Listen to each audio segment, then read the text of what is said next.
നമസ്കാരം. ജയശങ്കർ, വള്ളുവനാട് മാട്രിമോണിയൽ, ഒറ്റപ്പാലം. ഇന്ന് പറയാൻ പോകുന്ന ആൺകുട്ടി ആകാശ് വിജയ് നായർ. രേവതിയാണ് നക്ഷത്രം. ചേരാത്ത നാളുകൾ അല്ലെങ്കിൽ നോൺ മാച്ചിങ് സ്റ്റാർ അവർ കൊടുത്തിട്ടുണ്ട്. അവിട്ടം, മകം, പൂരോരട്ടാതി, ഉത്രം ഇത്രയും നക്ഷത്രങ്ങൾ ചേരില്ല എന്ന് പറയുന്നുണ്ട്. 35 വയസ്സാണ്.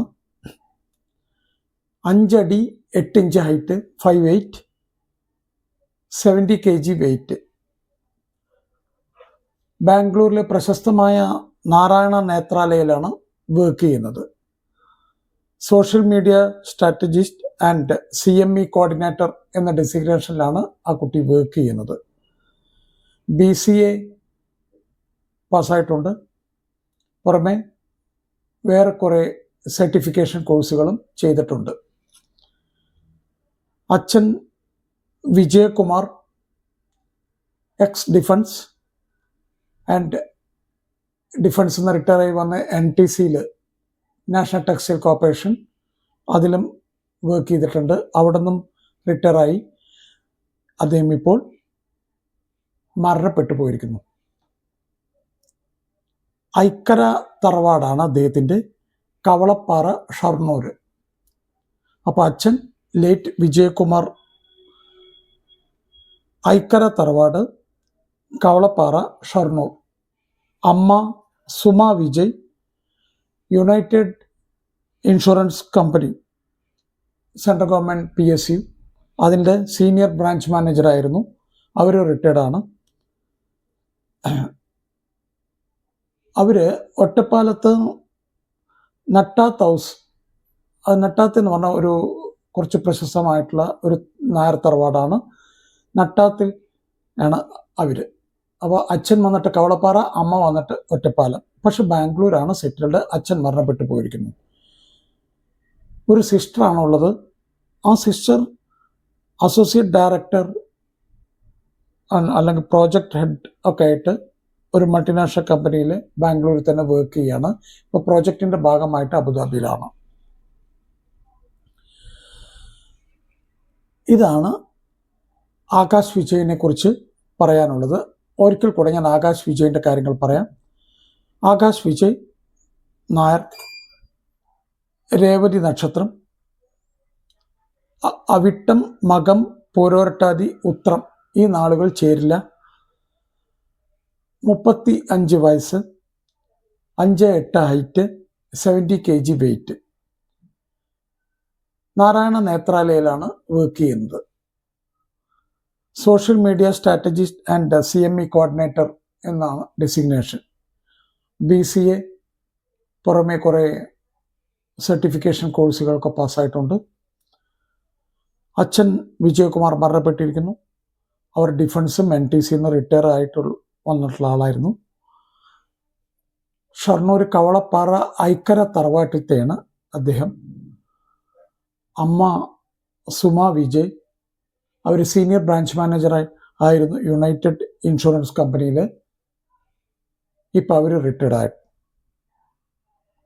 അവർ ഒറ്റപ്പാലത്ത് നട്ടാത്ത തറവാട്ടിലത്തെയാണ്. അമ്മ ഒറ്റപ്പാലം നട്ടാത്ത തറവാട്ടിൽ ഒരു സിസ്റ്ററുണ്ട്. സിസ്റ്റർ അസോസിയേറ്റ് ഡയറക്ടർ ആയിട്ട് വർക്ക് ചെയ്യാണ്. ഇപ്പോൾ ഒരു പ്രോജക്റ്റിൻ്റെ ഭാഗമായിട്ട് പ്രോജക്റ്റ് ഹെഡും കൂടിയാണ്. ഇപ്പോഴത്തെ പ്രോജക്റ്റ് ഹെഡായിട്ട് ഒരു മൾട്ടിനാഷണൽ കമ്പനിയിൽ വർക്ക് ചെയ്യാണ് ബാംഗ്ലൂർ. അതിൻ്റെ പാർട്ടായിട്ട്, ആ പ്രോജക്റ്റിൻ്റെ പാർട്ടായിട്ട് അബുദാബിയിലാണ് അവർ. എന്തുകൊണ്ടും നല്ലൊരു ഫാമിലിയാണ്. താല്പര്യമുള്ള, ബാംഗ്ലൂരൊക്കെ സെറ്റിൽ ചെയ്യാൻ ആഗ്രഹിക്കുന്ന, ബാംഗ്ലൂർ വർക്ക് ചെയ്യുന്ന കുട്ടികൾക്കൊക്കെ ഈ കേസ് പരിഗണിക്കാവുന്നതാണ്. നല്ല ഒരു എക്സലൻറ്റ് ഫാമിലി. കാരണം അച്ഛൻ്റെ അമ്മയുടെയും ഫാമിലി എനിക്കറിയാം. ഐക്കര തറവാടും നട്ടാത്ത ഹൗസൊക്കെ എനിക്കറിയാവുന്ന വീടുകളാണ്. നല്ല ഫാമിലിയാണ്. അപ്പോൾ താല്പര്യമുള്ളവർ തീർച്ചയായിട്ടും കോൺടാക്ട് ചെയ്യുക. വള്ളുവനാട് മാട്രിമോണിയിൽ നിന്ന് ബാക്കി വിവരങ്ങളെല്ലാം തരുന്നതാണ്. എല്ലാ വീഡിയോകളിലും പറയുന്ന 1-2 കാര്യങ്ങൾ ഈ വീഡിയോയിൽ ഞാൻ ആവർത്തിക്കാൻ ആഗ്രഹിക്കുകയാണ്. അതായത്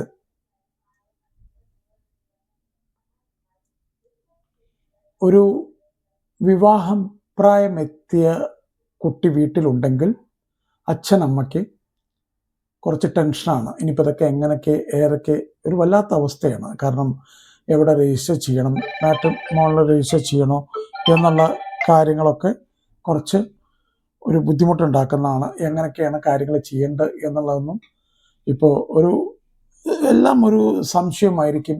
പല ദിക്കിനും പല തരത്തിലുള്ള പരാതികളും കാര്യങ്ങളൊക്കെ കേൾക്കുമ്പോൾ നമ്മളാകെ വറീഡാണ്. അപ്പോൾ അതൊക്കെ ഒന്ന് മനസ്സിലാക്കി കഴിഞ്ഞാൽ കുറച്ച് എളുപ്പമായിരിക്കും. എന്താണ് അതിനുവേണ്ടി ചെയ്യേണ്ടത് എന്നുള്ളത് ഒരു 2-3 പോയിന്റുകൾ ഞാൻ പറയാം. അതൊന്ന് ശ്രദ്ധിച്ച് മനസ്സിലാക്കി കഴിഞ്ഞാൽ നിങ്ങൾക്ക് വളരെ എളുപ്പമായിരിക്കും കാര്യങ്ങൾ. ഒന്ന്, കല്യാണപ്രായമെത്തിയ അല്ലെങ്കിൽ വിവാഹപ്രായമെത്തിയ കുട്ടിയുമായിട്ട് അച്ഛനമ്മമാർ ഒന്ന് നന്നായിട്ട് സംസാരിക്കുക. രക്ഷിതാക്കൾ അല്ലെങ്കിൽ വീട്ടിലുള്ളവർ നന്നായിട്ടൊന്ന് സംസാരിക്കണം. എന്താണ് ഈ നന്നായിട്ട് സംസാരിക്കുക എന്ന് പറഞ്ഞു കഴിഞ്ഞാൽ അവരുടെ അഭിപ്രായങ്ങൾ മൊത്തം കേൾക്കാൻ ശ്രമിക്കണം. ഇങ്ങനെ സംസാരിക്കുന്ന സമയത്തായിരിക്കും ചിലപ്പോൾ ആ കുട്ടി പറയുക, എനിക്ക് വേറൊരു ലവ് അഫെയർ ഉണ്ട്, ഇപ്പം നിങ്ങൾ നോക്കണ്ട എന്നൊക്കെ പറയും. അപ്പോൾ ചിലപ്പോൾ നമുക്കത് കേൾക്കുമ്പോൾ ഒരു ഷോക്കിംഗ് ഇതാവും. അങ്ങനെയൊന്നും ഉണ്ടാവേണ്ട കാര്യമില്ല. അവരെ പറഞ്ഞ് മനസ്സിലാക്കുക. അത് തന്നെ കഴിച്ചു തരണം എന്ന് നിർബന്ധം പിടിക്കാനൊക്കെ തീർച്ചയായിട്ടും നമ്മൾ അത് കഴിപ്പിച്ചു കൊടുക്കണം. ഇല്ലെങ്കിൽ നമുക്ക് ടെൻഷനായിട്ട് ഇരിക്കേണ്ടി വരും. ഇനി ഇതൊന്നുമില്ല, കുട്ടി പറയുകയാണ് നിങ്ങൾ നോക്കണം എന്ന് പറഞ്ഞു കഴിഞ്ഞാൽ തീർച്ചയായിട്ടും ആ കുട്ടിയുടെ അഭിപ്രായങ്ങൾ മൊത്തം മനസ്സിലാക്കുക. ഈ അഭിപ്രായങ്ങൾ പറയുന്ന സമയത്ത് ആ കുട്ടിക്കുണ്ടാവും ജോലി സ്ഥലം ഇന്നതാവണം, ഇന്ന ക്വാളിഫിക്കേഷൻ വേണം, ഇത്ര ഹൈറ്റ് ഉണ്ടെങ്കിൽ നന്നായി, വെയിറ്റ് ഇതിൽ കൂടരുത്, ഇങ്ങനെയൊക്കെ പല കാര്യങ്ങൾ ആ കുട്ടികൾ പറയും. ഇപ്പോഴത്തെ കാലത്ത് വളരെ കൃത്യമായിട്ട് കാര്യങ്ങളൊക്കെ പറയുന്ന കുട്ടികളാണ് എല്ലാവരും. അത് നന്നായിട്ട് മനസ്സിലാക്കുക, നന്നായിട്ട് സംസാരിക്കുക. ഒരു തരത്തിലുള്ള വഴക്കോ ബഹളോ ഉണ്ടാവരുത്. നന്നായിട്ട് സംസാരിച്ച് കാര്യങ്ങളൊക്കെ മനസ്സിലാക്കാൻ ശ്രമിക്കുക അച്ഛനും അമ്മയും. അടുത്തത്, നിങ്ങളുടെ തറവാട്ട് ക്ഷേത്രം അല്ലെങ്കിൽ നമ്മുടെ നാട്ടിൽ പറയുന്ന ധർമ്മദൈവങ്ങൾ അല്ലെങ്കിൽ കുടുംബക്ഷേത്രം ഒക്കെ ഒന്ന് നന്നായിട്ട് പ്രാർത്ഥിക്കുക. അതിനുശേഷം നല്ലൊരു പ്രൊഫൈൽ എഴുതി ഉണ്ടാക്കുക. എന്താണ് ഈ പ്രൊഫൈൽ എഴുതി ഉണ്ടാക്കുമ്പോൾ? എഴുതി കഴിഞ്ഞതിന് ശേഷം ആദ്യം ചെയ്യേണ്ടത് 2-3 വട്ടെങ്കിലും ഒന്ന് വായിച്ചു നോക്കുക. വായിക്കുന്നവർക്ക് ഏതെങ്കിലും തരത്തിൽ ബുദ്ധിമുട്ടുകളുണ്ടോ, മനസ്സിലാക്കാൻ ബുദ്ധിമുട്ടുകളുണ്ടോ എന്നുള്ളത് കൃത്യമായിട്ട് നോക്കുക. അത് എഴുതുന്ന സമയത്ത് ശ്രദ്ധിക്കേണ്ടത്, കഴിയുന്നത്ര ജാതക വർത്തമാനങ്ങൾ കുറച്ച് എഴുതാൻ ശ്രമിക്കുക. ജാതക വർത്തമാനങ്ങൾ വളരെ കുറച്ച് എഴുതാൻ ശ്രമിക്കുക. 7 ചൊവ്വ, 2 ദോഷം, 2.5 ദോഷം, കുജദോഷം, രാഹുദോഷം, ഇങ്ങനെയൊക്കെ കഴിയുന്നത് എഴുതാതിരിക്കുക. അതൊക്കെ എഴുതി കഴിഞ്ഞു കഴിഞ്ഞാൽ വായിക്കുന്ന ആളുകൾക്ക് ചിലപ്പോൾ ഇതൊന്നും മനസ്സിലായിക്കൊള്ളുന്നില്ല. അവരാകെ പേടിച്ചു പോകും. അയ്യോ, ഇത് ഇത്രയും വലിയ ദോഷമുള്ളൊരു ജാതകമാണ്, അപ്പോൾ അത് വേണ്ട എന്നൊരു തീരുമാനം എടുക്കും. അതിനുള്ള ഇടവരരുത്. അപ്പോൾ കൃത്യമായിട്ട് ജാതകം കഴിയാവുന്നത്ര കുറച്ച് എഴുതുക. അടുത്ത കാര്യം, പ്രൊഫൈലിൽ എന്താണോ പഠിച്ചിരിക്കുന്നത്, ഈവൻ സ്കൂൾ തൊട്ട് കോളേജ്, പോസ്റ്റ് ഗ്രാജുവേഷൻ, ഇതെല്ലാം കൃത്യമായിട്ട് ഏതാണ് ഇൻസ്റ്റിറ്റ്യൂഷൻ, എന്താണ് സബ്ജക്റ്റ്, എല്ലാ കാര്യങ്ങളും നന്നായിട്ട് എഴുതി വയ്ക്കുക. എന്നാൽ ജനത്തിന് വായിക്കുമ്പോൾ മനസ്സിലാക്കാൻ പറ്റും. ഓ ഗുഡ്, ഏത് ഇൻസ്റ്റിറ്റ്യൂട്ട് ആയിക്കോട്ടെ. ചിലർ ചെന്നൈ IIT പാസ്സായാൽ പോലും എഴുതും MTech BTech എന്ന് മാത്രമേ എഴുതുള്ളൂ, വേറൊന്നും എഴുതില്ല. കാരണം അവരെ സംബന്ധിച്ച് അതൊരു നിസ്സാര കാര്യമാണ്. പക്ഷെ വായിക്കുന്ന ആളെ സംബന്ധിച്ച് അത് വലിയ കാര്യമാണ്. അപ്പോൾ അതൊക്കെ ഒന്ന് മനസ്സിലാക്കുക. ഏത് കോളേജ് ആയിക്കോട്ടെ കൃത്യമായിട്ട് കോളേജിൻ്റെ പേര്, സ്ഥലം, ഇതൊക്കെ ഒന്ന് എഴുതി കഴിഞ്ഞാൽ വളരെ കൃത്യമായിട്ട് മനസ്സിലാക്കാൻ പറ്റും. അടുത്തത്, ജോലി കാര്യങ്ങളെക്കുറിച്ച്. പ്രൊഫൈലിൽ മറ്റുള്ള കാര്യങ്ങളൊക്കെ വേണം, പക്ഷേ ഇത് ഞാൻ എടുത്തു പറയുകയാണ്. ഈ 3-4 പോയിന്റ് ഒന്ന് ശ്രദ്ധിക്കേണ്ട പോയിന്റാണ്. അതാണ് ഞാൻ എടുത്തു പറയുന്നത്. ഏത് സ്ഥാപനത്തിലാണ് ജോലി ചെയ്യുന്നത്? കോർപ്പറേറ്റ് കമ്പനിയാണോ, ഗവൺമെൻറ് സെക്ടറാണോ, സ്റ്റേറ്റ് ഗവൺമെൻറ് ആണോ, സെൻട്രൽ ഗവൺമെൻറ് ആണോ, ഇതെല്ലാം കൃത്യമായിട്ട് എഴുതണം. എന്താണ് ഡെസിഗ്നേഷൻ, അത് കൃത്യമായിട്ട് എഴുതണം. എത്ര രൂപയാണ് ശമ്പളം? CTC, കോർപ്പറേറ്റ് കമ്പനികളൊക്കെ പറയുന്ന വാക്കാണ് CTC. കോസ്റ്റ് ടു കമ്പനി എത്ര രൂപയാണ് ഓഫർ ലെറ്ററിൽ പറഞ്ഞിരിക്കുന്നത് വെച്ചാൽ അതാണ് സാലറി. പ്ലസ് നിങ്ങൾക്ക് ചിലപ്പോൾ ഇൻസെൻറ്റീവ് ഉണ്ടാവാം, ബോണസ് ഉണ്ടാവാം, അങ്ങനെ പല കാര്യങ്ങളും ഉണ്ടാകാം. അപ്പോൾ അതൊക്കെ ഒന്ന് കൃത്യമായിട്ട് എഴുതാം. ചില ആളുകൾക്ക് ട്രാവലിംഗ് എക്സ്പെൻസ് ഒക്കെ ഉണ്ടാവും, ക്വാർട്ടേഴ്സ് ഉണ്ടാവും. ഫോറിനിലൊക്കെ ഉള്ളവർക്കാണെന്ന് വെച്ചാൽ ഫ്ലൈറ്റ് ടിക്കറ്റ് കാര്യങ്ങളൊക്കെ ഉണ്ടാവും. അപ്പോൾ അതൊക്കെ സാലറിയുടെ പാർട്ടാണെന്ന് മനസ്സിലാക്കണം, അതൊക്കെ എഴുതണം. അപ്പോൾ ഇത്തരം കാര്യങ്ങളൊക്കെ എഴുതി കഴിഞ്ഞാൽ ഏകദേശം പ്രൊഫൈല് ഒരുവിധം ജനത്തിന് മനസ്സാവുന്ന രീതിയിൽ ഹൈറ്റ്, വെയിറ്റ് അതൊക്കെ വേണം. അതെല്ലാം എഴുതി കഴിഞ്ഞാൽ എന്തെങ്കിലും നിങ്ങൾക്ക് സ്പെഷ്യൽ നോട്ടായിട്ട് എഴുതാനുണ്ടെങ്കിൽ അതുകൂടി എഴുതുക. അത് എഴുതി കഴിഞ്ഞാൽ നല്ലൊരു മാട്രിമോണിയൽ സൈറ്റിൽ പോയിട്ട് രജിസ്റ്റർ ചെയ്യുക. ഈ നല്ല മാട്രിമോണിയൽ സൈറ്റ് എന്ന് പറഞ്ഞാൽ ഇന്നത്തെ കാലത്ത് അത് കണ്ടുപിടിക്കുക എന്ന് പറഞ്ഞാൽ ഒരു ബുദ്ധിമുട്ടുള്ള പണിയാണ്. ഒരു 1-2 പേരെങ്കിലും നല്ല അഭിപ്രായം പറയുന്നുണ്ടെങ്കിൽ അത് ചെയ്യുക. മുഴുവൻ അഡ്വർടൈസ്മെൻറ്റിൻ്റെ ബലത്തിലും അല്ലെങ്കിൽ എന്താ പറയുക ഏതെങ്കിലും ഒരാളുടെ ശരിയായി എന്നൊക്കെ പറഞ്ഞിട്ട് നമ്മൾ പോയിട്ട് ജോയിൻ ചെയ്യും. അപ്പം അതൊന്നും ഒരു തെറ്റൊന്നുമല്ല. പക്ഷേ ഏതെങ്കിലും ഒരാളുടെ ശരിയായി എന്ന് പറഞ്ഞിട്ട് നമ്മുടെ ശരിയായിക്കൊള്ളുന്നൊന്നുമില്ല. നമ്മൾ ചെയ്യേണ്ട കാര്യങ്ങൾ കൃത്യമായിട്ട് അന്വേഷിക്കുക. എത്ര രൂപയാണ് നിങ്ങളുടെ ടേംസ് ആൻഡ് കണ്ടീഷൻ എന്തൊക്കെയാണ്, കല്യാണ സമയത്ത് കല്യാണം ശരിയായി കഴിഞ്ഞാൽ ഏതെങ്കിലും തരത്തിലുള്ള പൈസയോ കാര്യങ്ങളോ നിങ്ങൾ ആവശ്യപ്പെടുമോ എന്നെല്ലാ കാര്യങ്ങളും കൃത്യമായിട്ട് ചോദിക്കണം. എല്ലാം കൃത്യമായിട്ട് മനസ്സിലാക്കി വയ്ക്കുക. എന്നിട്ടാണ് രജിസ്റ്റർ ചെയ്യാവൂ. രജിസ്റ്റർ ചെയ്തതിന് ശേഷം അവർ പ്രൊഫൈൽ അയച്ചു തരും. ആ പ്രൊഫൈലുകൾ മക്കൾക്ക് കാട്ടിക്കൊടുക്കുക. അവർ പറയും ഫോട്ടോ കൊണ്ടുവരൂ, ഫോട്ടോ കാട്ടിക്കൊടുക്കുക. മറ്റുള്ള കുട്ടികളുടെ അച്ഛനമ്മമാരുടെ അടുത്ത് ചോദിക്കുക, ഫോട്ടോ ആവശ്യപ്പെടുക. എന്നിട്ടത് നമ്മുടെ മക്കൾക്ക് കാട്ടിക്കൊടുക്കുക. അതേപോലെ തന്നെ നമ്മുടെ മക്കളുടെ ഫോട്ടോ മറ്റുള്ള കുട്ടികളുടെ അച്ഛന്മാർക്കോ അമ്മമാർക്കോ അയച്ചു കൊടുക്കുക. അങ്ങനെ ഫോട്ടോ ഇഷ്ടപ്പെട്ടു, എവറിത്തിങ് ഓക്കെ. അപ്പോൾ അടുത്ത കാര്യമാണ് ജാതകം നോക്കൽ.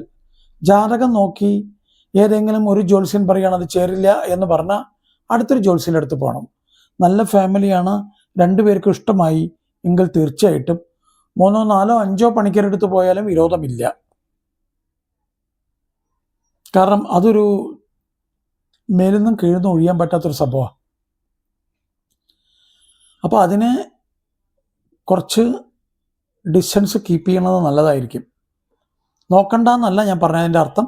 ഏതെങ്കിലും ഒരു ജ്യോത്സ്യൻ പറയുകയാണ് അത് വെച്ച് മുന്നോട്ട് പോയിക്കോളൂ എന്ന് പറഞ്ഞാൽ നിങ്ങളുടെ ധർമ്മദൈവങ്ങളെ പ്രാർത്ഥിക്കുക, മുന്നോട്ട് പോവുക. ബാക്കിയൊക്കെ വരുന്നിടത്ത് വെച്ച് കാണാം. അല്ലാതെ നമുക്ക് ജാതകത്തിൽ റിസർച്ച് നടത്തേണ്ട ഒരു ആവശ്യമില്ല. അങ്ങനെ ജാതകവും ശരിയായി. അടുത്ത ചടങ്ങാണ് നാട്ടിൽ കണ്ടുവരുന്നത്, പെണ്ണ് കാണൽ ചടങ്ങ്. ഒരു കാരണവശാലും ചാടിക്കേറി ഒരു പെണ്ണ് കാണൽ ചടങ്ങിന് പോകരുതെന്നാണ് എൻ്റെ ഒരഭിപ്രായം. ചായ, ലഡു ഇതൊക്കെ കഴിച്ചു, എന്നിട്ട് അവിടെ പോയിട്ട് ഒന്നും പറയാൻ പറ്റുന്നില്ല, എന്നിട്ട് 2 ദിവസം കഴിഞ്ഞിട്ട് നോന്ന് പറയുന്നതിനെക്കാട്ടിലൊക്കെ നല്ലത് കുട്ടികൾ തമ്മിൽ വാട്സാപ്പ് നമ്പർ എക്സ്ചേഞ്ച് ചെയ്ത് നല്ലൊരു ഫ്രണ്ട്ഷിപ്പ് ബിൽഡപ്പ് ചെയ്യുക. ഫ്രണ്ട്ഷിപ്പ് ബിൽഡപ്പ് ചെയ്തതിന് ശേഷം തീർച്ചയായിട്ടും അവർ ഒരു 4-5 കാര്യങ്ങൾ ഡിസ്കസ് ചെയ്യണം. കുട്ടികൾ ചോദിക്കണം, അങ്ങോട്ടും ഇങ്ങോട്ടും ചോദിക്കണം, ഏതെങ്കിലും തരത്തിൽ ലവ് അഫെയർ വല്ലതും ഉണ്ടോ എന്ന് ചോദിക്കണം. ലൈവായിട്ട് ഉണ്ടെങ്കിൽ അവിടെ വെച്ച് ഡ്രോപ്പ് ചെയ്യണം.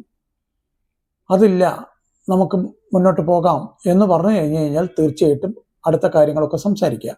എന്താണ് ഈ അടുത്ത കാര്യങ്ങൾ എന്ന് പറഞ്ഞു കഴിഞ്ഞാൽ നമ്മൾ കുടുംബം, ഫാമിലി ബാക്ക്ഗ്രൗണ്ട് മസ്റ്റായിട്ട് ചെക്ക് ചെയ്യണം.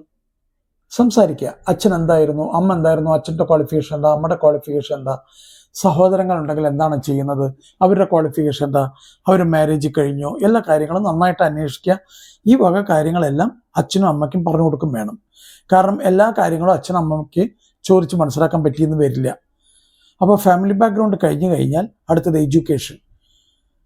എന്താണ് പഠിച്ചിരിക്കുന്നത്, എവിടെയാണ് പഠിച്ചിരിക്കുന്നത്, ഏതായിരുന്നു സ്ഥലം, എന്തായിരുന്നു സബ്ജക്റ്റ്, ഈ വക കാര്യങ്ങളെക്കുറിച്ച് നല്ലൊരു ഡിസ്കഷൻ നടക്കണം. നമുക്കൊരിക്കലും അറിയാൻ പറ്റില്ല ഇവരെന്താ പഠിച്ചിരിക്കുന്നത്. ഇവരിങ്ങനെ എഴുതി വിടുന്നുണ്ട്, നമുക്കറിയില്ല. ഇതിൻ്റെ ഒന്നും വാലിഡിറ്റി നമുക്ക് ചെക്ക് ചെയ്യാനുള്ള സംവിധാനം വളരെ കുറവാണ്. ചെക്ക് ചെയ്യണമെങ്കിലൊക്കെ ചെക്ക് ചെയ്യാം, പക്ഷെ വളരെ കുറവാണ്. അത് അത്ര ഈസി ജോബൊന്നുമല്ല. ഇപ്പോൾ ഏതെങ്കിലും ഒരു കോർപ്പറേറ്റ് കമ്പനിയിലാണ് വർക്ക് ചെയ്യുന്നത് എങ്കിൽ പിന്നെ എഡ്യൂക്കേഷനെ പറ്റി വറിപ്പെടേണ്ട കാര്യമില്ല. കാരണം അവർ ആ ബാക്ക്ഗ്രൗണ്ട് ചെക്കിങ് കഴിഞ്ഞിട്ടാണ് ആ കമ്പനിയുടെ അകത്തേക്ക് കയറ്റുള്ളൂ. അല്ലെങ്കിൽ ഓഫർ ലെറ്റർ കൊടുക്കുള്ളൂ. അപ്പോൾ എഡ്യൂക്കേഷൻ അത് കഴിഞ്ഞു കഴിഞ്ഞാൽ മെഡിസിൻ വല്ലതും കഴിക്കുന്നുണ്ടോ എന്ന് ചോദിക്കണം. മെഡിസിൻ വല്ലതും ഉണ്ടെങ്കിൽ തീർച്ചയായിട്ടും അതൊന്നും ഒരു തെറ്റായിട്ടുള്ള കാര്യങ്ങളല്ല. ഇന്നത്തെ കാലത്ത് എല്ലാവരും ഇതൊക്കെ ചെയ്യുന്നതാണ്. അതൊക്കെ ഒന്ന് മനസ്സിലാക്കി വയ്ക്കുക. കാരണം മറ്റുള്ളവർ പറഞ്ഞറിയുന്നതിൻ്റെ മുന്നേ നമ്മൾ തന്നെ മനസ്സിലാക്കി വയ്ക്കുക. ചിലർ പറയും ഞാൻ മെഡിസിൻ കഴിക്കുന്നുണ്ടെന്ന്, ചിലർ പറയില്ല. ചിലർ ചോദിച്ചാൽ മാത്രമേ പറയുള്ളൂ. ചോദിച്ചില്ല അതുകൊണ്ട് പറഞ്ഞില്ല, അങ്ങനെയൊക്കെയുള്ള ആൾക്കാരും ഉണ്ട്. വേണ്ടെന്ന് വെച്ചിട്ടല്ല. ഇപ്പോഴത്തെ കാലത്ത് കുട്ടികളെല്ലാം വളരെ ഓപ്പണായിട്ടാണ് കാര്യങ്ങൾ പറയുന്നത്. അവർക്ക് അങ്ങനെ ഉള്ളിൽ വെച്ച് ഒന്ന് വെച്ച് പുറത്തേക്ക് വേറൊന്ന് പറയുന്ന ഒരു ഏർപ്പാട് ഞാൻ കാണുന്നില്ല. വളരെ ട്രാൻസ്പെറൻറ്റ് വേലാണ് കുട്ടികളൊക്കെ സംസാരിക്കാറ്. അപ്പോൾ എഡ്യൂക്കേഷനായി. എഡ്യൂക്കേഷൻ കഴിഞ്ഞു കഴിഞ്ഞാൽ തീർച്ചയായിട്ടും മെഡിസിൻ ചോദിച്ചു. മെഡിസിൻ വല്ലതും കഴിക്കണ്ടോ ചോദിക്കണം. മെഡിസിൻ കഴിഞ്ഞു കഴിഞ്ഞാൽ നമ്മൾ ബാങ്കിൽ നിന്ന് എത്ര ലോണുകൾ ഉണ്ട് എന്ന് ചോദിക്കണം. അതായത് ഈ കുട്ടിയുടെ സാലറി സ്ലിപ്പിൽ എത്ര EMI വരുന്നുണ്ട്, ലോണ് വല്ലതുമുണ്ടോ എന്നൊക്കെ ഒന്ന് ചോദിക്കുക. ഇന്നത്തെ കാലത്ത് അതൊന്നും ഒരു തെറ്റായിട്ടുള്ള കാര്യമില്ല. കാരണം ചിലപ്പോൾ പഠിക്കാൻ വേണ്ടിയിട്ട് എടുത്തിട്ടുണ്ടാകാം, അല്ലെങ്കിൽ വേറെ എന്തെങ്കിലും ഒരു പർപ്പസിന് വേണ്ടിയിട്ട് എടുത്തിട്ടുണ്ടാവാം. അതൊക്കെ ഒന്ന് അറിഞ്ഞു വയ്ക്കുക. നിങ്ങൾക്കത് ഓക്കെ ആണെങ്കിൽ അത് വെച്ച് മുന്നോട്ട് പോവുക. അങ്ങനെ കുട്ടികൾ തമ്മിൽ നല്ലൊരു ഫ്രണ്ട്ഷിപ്പ് ബിൽഡപ്പ് ചെയ്ത് കഴിഞ്ഞാൽ തീർച്ചയായിട്ടും അവർ പുറത്ത് വെച്ച് കാണണം. വീട്ടിൽ നിന്ന് പുറത്ത് വെച്ച് ഏതെങ്കിലും ഒരു കോഫി ഹൗസിൽ എവിടെയെങ്കിലുമൊക്കെ ഇരുന്ന് കുറച്ച് നേരമൊക്കെ ഒന്ന് വർത്തമാനം പറഞ്ഞ് ഈ പറഞ്ഞ കാര്യങ്ങളൊക്കെ ഒന്ന് വീണ്ടും സംസാരിക്കുക. ഒരാൾ കള്ളത്തരം പറയുന്നതും നേരായിട്ട് പറയുന്നതും ആ പറയുമ്പോൾ തന്നെ ബോഡി ലാംഗ്വേജിൽ നിന്ന് ഒരു പരിധി വരെ മനസ്സിലാക്കാൻ പറ്റും.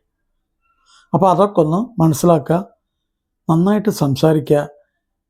എന്നിട്ട് വീട്ടിൽ വന്ന് പറയുക, കുട്ടികൾ എന്താ പറയണം, കുട്ടികൾ പറയണം ഇത് വെച്ച് മുന്നോട്ട് പോയിക്കോളൂ എന്ന് പറഞ്ഞു കഴിഞ്ഞാൽ അടുത്ത നല്ലൊരു ദിവസം നോക്കി പോയി പെണ്ണ് കാണൽ ചടങ്ങ് നടത്തുക. പെണ്ണ് കാണൽ ചടങ്ങ് കഴിഞ്ഞ് കഴിഞ്ഞാൽ പിന്നെ നമ്മൾ കഴിയാവുന്നത്ര പിൻവലിയാതിരിക്കുക. എല്ലാം കഴിഞ്ഞിട്ട് നോന്ന് പറയുന്നതിനെക്കാട്ടിലും നല്ലതാണ് നേരത്തെ കാര്യങ്ങളൊക്കെ സംസാരിച്ച് പോകുന്നത്. അപ്പോൾ അങ്ങനെയൊക്കെ കാര്യങ്ങൾ മുന്നോട്ട് കൊണ്ടുപോയി കഴിഞ്ഞാൽ ഒരു പരിധി വരെ കുട്ടികളുടെ ദാമ്പത്യ ജീവിതവും അച്ഛനമ്മമാരുടെ റിട്ടയർഡ് ലൈഫും ഒക്കെ നല്ല ഭംഗിയായിട്ട് മുന്നോട്ട് പോകുന്ന കാഴ്ചയാണ് കാണുന്നത്. അല്ലെങ്കിലൊക്കെ ടെൻഷനാണ്. കല്യാണം ദിവസം തൊട്ടേ ടെൻഷനായിരിക്കും. അപ്പോൾ ഇതൊന്നും ഉണ്ടാവാൻ പാടില്ല. കല്യാണം അല്ലെങ്കിൽ വിവാഹം എന്ന് പറയുന്നത് നമ്മളെ സംബന്ധിച്ച് വളരെ മംഗളകരമായിട്ടുള്ളൊരു ചടങ്ങാണ്. ഒരു തരത്തിലുള്ള ടെൻഷൻ ഉണ്ടാവരുത്. കഴിയാവുന്നത്ര നേരത്തെ കാലത്ത് സംസാരിച്ച് വയ്ക്കുക. എല്ലാം ഭംഗിയായിട്ട് നടത്താൻ വേണ്ടി ശ്രമിക്കുക. എല്ലാവർക്കും മംഗളാശംസകൾ. നന്ദി, നമസ്കാരം. ജയശങ്കർ, വള്ളുവനാട് മാട്രിമോണിയൽ, ഒറ്റപ്പാലം.